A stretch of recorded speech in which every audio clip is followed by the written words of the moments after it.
selamat pagi Bu Ririn. Selamat pagi, Pak Heri. Ya, alhamdulillah hari ini kita bisa bertemu sesuai apa ya pembicaraan kita sebelumnya, kan kita ingin sharing gitu ya, ingin berbagi, ingin membicarakan tentang suatu permasalahan khususnya Bu Ririn yang menghadapi perasaan dengan muridnya gitu. Oke, bagaimana perasaan Bu Ririn hari ini? Alhamdulillah saya senang sekali hari ini karena Pak Heri sudah menyempatkan waktu untuk bertemu dengan saya, dan memang ini sudah saya tunggu sekali ya. Saya ingin dapat sharing dari permasalahan yang sudah saya hadapi beberapa hari lalu itu. Jadi saya memang berharap hari ini bisa ketemu Pak Heri supaya dapat kita bisa sharing dan ada solusi nanti. Oke. Baik, untuk yang pertama ini mungkin Bu Ririn bisa ceritakan ke saya atau berbagi gitu ya tentang apa sih permasalahan sebenarnya yang Bu Ririn hadapi gitu. Jadi saya ada satu siswa, saya kan ngajar di kelas 6. Kemudian ada satu siswa ini memang sering sekali datangnya terlambat. Kalau misalkan datangnya itu dalam satu minggu, misalkan satu hari, mungkin bukan satu minggu, jadi kalau misalkan terlambat ya misalkan ada hambatan di jalan macet atau apa gitu mungkin masih biasa. Tapi kalau sudah satu minggu itu pasti ada 2 sampai 3 kali terlambat itu menurut saya bukan hal yang biasa. Pasti ada sesuatu gitu.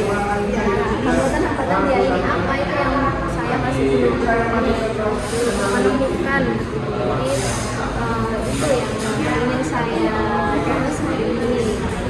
Lalu untuk secara umum tentang si siswa ini, ya anggap aja siswa X ini, itu secara umum bagaimana Bu? Tentang keaktifan, tentang pembelajarannya, tentang prestasinya dan gimana? Ya, belajar kita kan paling aktif. Iya, kan kadang itu kan kita memang ada komunikasi dengan orang tua aktif, monitoring gitu. Kita itu sering sharingkan juga ke orang tua. Kalau orang tuanya sendiri itu mengarahkan mendalam kata anaknya. Karena ini mau bangunnya susah banget, dia berbulut. Karena dia kalau makan lama, nah kayak gitu terus. Nah, sedangkan di sekolah ini kan juga motivasi anaknya. Jadi masih belum apa ya, progresnya anaknya untuk supaya bisa tidak dalam perlambat. Mungkin minimal dari 3 itu ke saya kali untuk dalam perlambatnya itu kita masih belum ketemu di situ gitu. Lalu apakah Bu Ririn sudah pernah mencoba bertemu anak ini, memanggil anak ini, berbicara dengan anak ini itu? Iya, saya sudah dari minggu pertama ketika masuk, kemudian ternyata memang dari catatan wali kelas sebelumnya ternyata anak ini memang sering datang terlambat. Akhirnya di minggu pertama itu saya bilang sudah kenapa, rumah seperti apa, kebiasaan di rumah seperti apa, kalau dia sampai datangnya itu di jadwal yang sudah ditentukan sekolah. Tapi dia itu menyalahkan ke adiknya karena adiknya masih TK. Jadi apa mama? Karena sih berangkatnya sama mama Bu. Jadi mama itu yang dulu, anterin adik dulu, makanya sih jadi terakhir diantarkannya. Nah seperti itu gitu, menyalahkan karakter dari mama menyalahkan anak menyalahkan adik juga tidak pernah menyalahkan mama. Nah seperti itu kan, adiknya kan saya nggak komunikasi sama adiknya karena mereka. Lalu bagaimana ketika anak ini dipanggil Bu Ririn, terus kemudian dia akan bercerita tentang kondisi sebenarnya ini. Nah, apakah Bu Ririn mengamati bahwa anak ini jujur atau ada suatu kayak alibi atau trik atau gimana gitu? Kalau menurut saya ya dari tingkat kejujuran anaknya, ini kan saya komunikasinya bukan sama anaknya aja, tapi kan saya gali dari orang tuanya dan juga dari anaknya. Dari kedua informasi ini, saya sampaikan kira-kira mana yang ya mana yang akhirnya saya keputusan itu Pak. Oh ya sudah, berarti kita aja. Memang berperan jika orang tuanya itu konfirmasi ke saya. Nah mungkin juga kan orang tua gini, mohon maaf hari ini karena saya ajak untuk apotek dulu tadi karena adiknya belum begini. Jadi datangnya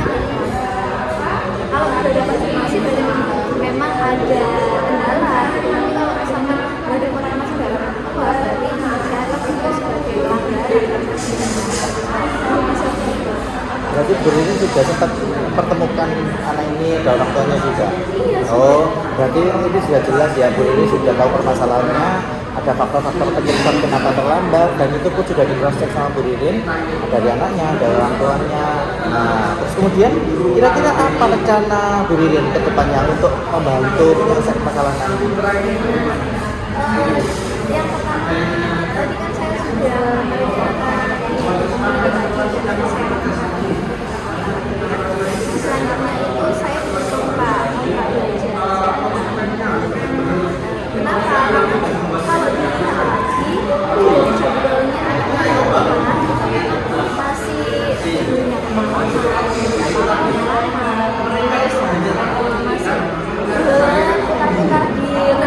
rumah yang sulit untuk segera namanya saya perlu belajar supaya nanti anaknya itu bisa membantu bisa terjadwal dengan baik. Akhirnya dia mandinya jam berapa akhirnya saya bantu itu yang pertama. Nah, kalau nanti sudah dibantu dengan jadwal itu saya akan ada progres gitu ke depannya karena dari jadwal yang kita sepakati bersama itu tadi. Lalu kira-kira kapan rencana ini akan Bu Ririn aplikasikan? Nah, ini rencananya minggu depan saya akan kenal lagi sama orang tuanya dan sama si anak tersebut.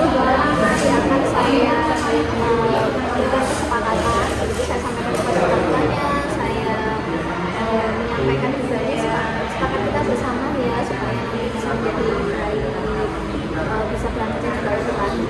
Jadi pertama dulu sampai jadwal. Nanti kalau nanti jadwalnya sudah berjalan, insya Allah nanti kan sudah menjadi kebiasaan. Kebiasaan itu bisa mengurangi ya kebiasaan dia yang terlambat.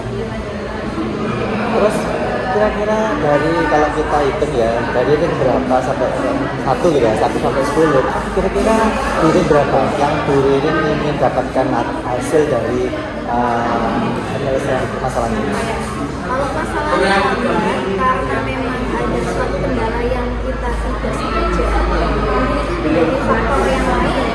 Tapi kalau untuk yang disengaja karena memang biasanya ya saya yang biar kalau kita sengaja karena memang di jalan aja, karena memang orang tuanya dan bapak yang lain bisa apa-apa. Dari kebiasaan dia yang seperti itu, nah itu saya nggak ada ini toleransi karena memang itu misalkan supaya jadi lebih baik. Mungkin disiplin dan ya disiplin dan tertib gitu ya. Oke, nah sekarang perasaan Bu Ririn bagaimana setelah kita berbagi seperti ini? Bu Ririn berapa? Dari 1 sampai 10?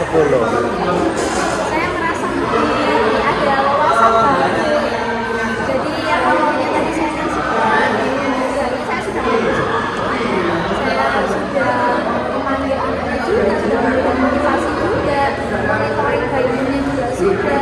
Nah akhirnya kalau ada sharing seperti itu, jadi ada wawasan baru. Oh iya ternyata bisa dengan lebih memanfaatkan saya.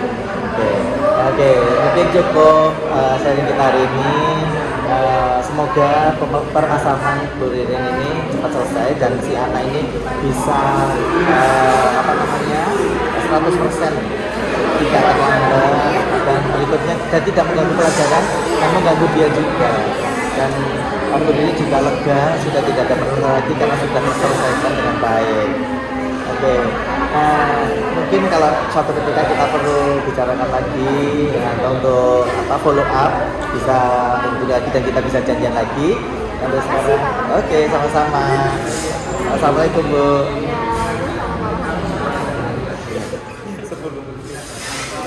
Ya,